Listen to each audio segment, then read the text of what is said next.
त्रिदलं त्रिगुणाकारं त्रिनेत्रं च त्रियायुधं त्रिजन्म पापसंहारम् एकबिल्वं शिवार्पणम् त्रिशाखैः बिल्वपत्रैश्च अच्छिद्रैः कोमलैः शुभैः तव पूजां करिष्यामि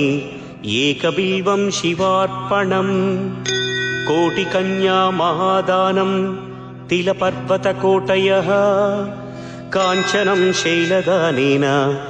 एकबिल्वं शिवार्पणम् काशीक्षेत्रनिवासं च कालभैरवदर्शनम् प्रयागे माधवं दृष्ट्वा एकबिल्वं शिवार्पणम् इन्दुवारे व्रतं स्थित्वा